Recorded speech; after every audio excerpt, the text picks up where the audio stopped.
Hello, seniors. Let's talk about the Manhattan Project for a few minutes and the decision to use the atomic bomb in 1945. So, three documents to look at for today. The first one is the letter that the Secretary of War sends to Harry Truman after Truman becomes president to tell him about the Manhattan Project. You'll notice up here the letter is dated April 24th, 1945, so this is just after Truman becomes president. And I have the whole letter, the full letter, over here, but I blew it up so you could read the text pretty clearly. This is from the Truman Library, and it says, "Dear Mr. President, I think it is very important that I should have a talk with you as soon as possible on a highly secret matter. I mentioned it to you shortly after you took office, but have not urged it since on account of the pressure you have been under. It, however, has such a bearing on our present foreign relations and has such an important effect upon all my thinking in this field that I think you ought to know about it without much further delay." So even there in this letter, there's not a specific mention to the atomic bomb, but this is the letter that leads to the conversation where Truman hears about the Manhattan Project for the first time. This, to me, this document is just pretty fascinating. This would like be how the president hears about this, and this demonstrates the level of secrecy that was going on with the Manhattan Project. This is a letter that Truman wrote to a constituent in 1964, and this explains Truman's account of this is the public account of the use of the atomic bomb. So it's a letter addressed to Mrs. Klein, and it says, "In reply to yours on the 28th of July, the matter about which you wrote me, the atomic bomb, is one of interest to most people. The only reason the atomic bomb was used was because it was a weapon of war." And right here, I want to highlight, use the highlighter, the only reason the atomic bomb was used because it was a weapon of war. Right? So there's no explanation that this is a political decision. This is solely a military decision. While I was on the way home from Potsdam, I sent a message to the Japanese government asking them to surrender unconditionally. Let me pause here and talk about this. So, there was a discussion that was going on about whether or not Japan would be forced to surrender and give up their entire government, or there could be conditions put on the surrender. The main condition that was talked about was to have the emperor stay as like a figurehead, kind of like in Great Britain, where you have the royal family being a figurehead part of the government. There was some speculation that Japan may be willing to surrender right away if they could keep the emperor as kind of a holdover. America does not support this view, and they don't, well, some people in America support it. Truman doesn't support this view, and the generals agree that Japan should surrender unconditionally. And back to the letter, "I hoped it would end the war. They refused, and then I ordered the bombs dropped on Hiroshima and Nagasaki just as I would have urged the long gun and the Germans did in the First World War. The dropping of these bombs ended the war, and that was the objective. There is nothing to take home with you to sleep on. It was a means to end the war and save 250,000 men from being killed on our side and that many on the Japanese side, plus twice as many being injured for life. You will find this information in my memoirs and in any other documents," which to me stands out because in class tomorrow we're going to look at at a set of documents that were recently declassified, and we'll be able to test the argument that Truman makes.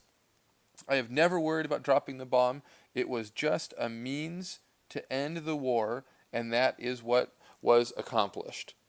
So there are two parts of the source I wanted to talk about and then make an argument about how I kind of assess this document. The two arguments are the audience. This is to a private citizen, so he's writing that letter, but he also probably knows that this is going to become public, like this isn't a secret letter. So he's making an argument to a public audience. The second one has to do with timing. This letter is written in 1964. This is 20 years, not quite 20 years, after the decision to use the atomic bomb. So he's looking back on a decision that was made 20 years ago. And certainly he is likely to have a fairly good recollection of what was going on at the time because it's a momentous occasion.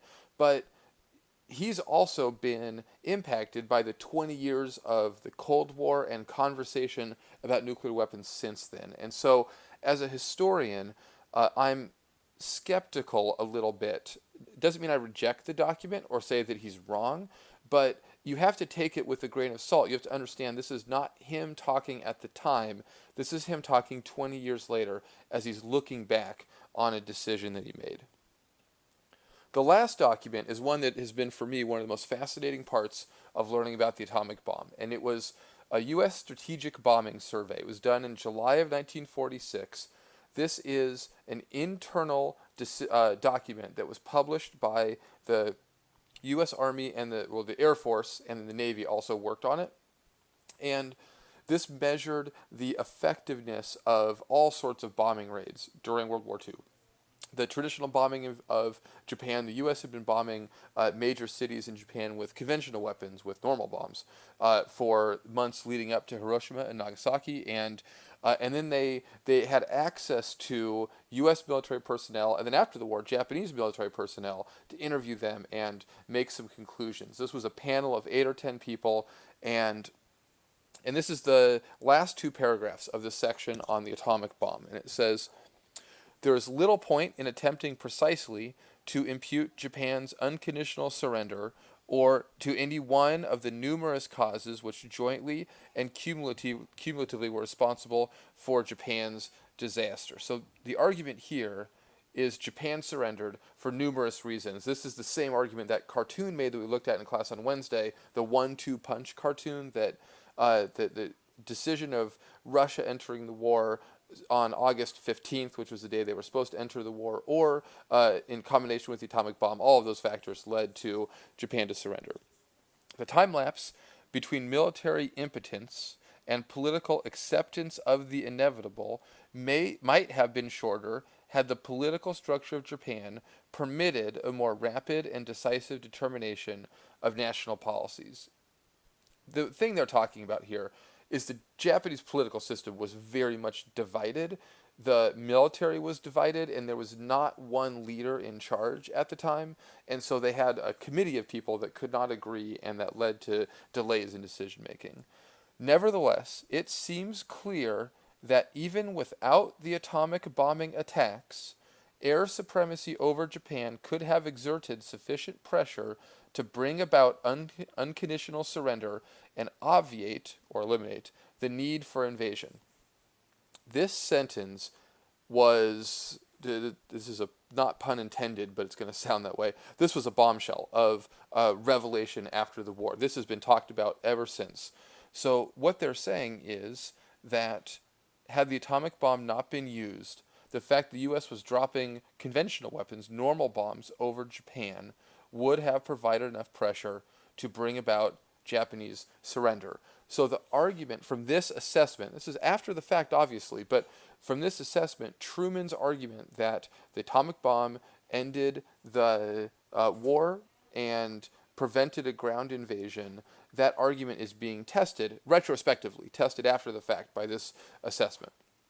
Based on a detailed investigation of all the facts and supported by testimony of the surviving Japanese leaders involved, it is the survey's opinion that certainly prior to the 31st of December 1945, and in all probability prior to November 1st, 1945, Japan would have surrendered even if the atomic bombs had not been dropped, even if Russia had not entered the war, and even if no invasion had been planned or contemplated. So the significance for me of this document is it's written at the time, with interviews at the time. This is based on information that Truman did not have at the time of his decision. So I don't think this document makes an argument that Truman was wrong or incorrect in his assessment, because he's making that assessment in 1945 based on the evidence he has available to him. But if, as historians, we're looking back and saying, was the atomic bomb necessary, this is a relatively strong piece of evidence to make the argument that the bomb was not necessary, and that maybe can help impact future decision making. That's a conversation that we can continue having in class tomorrow. I hope this was interesting. The thing I want you to take away from this in class tomorrow is to be able to explain Truman's thinking at the time, and then explain maybe how there is some evidence that challenges the argument that Truman is making, which is this last document here. Have a great day. I'll see you guys in class tomorrow. Go team.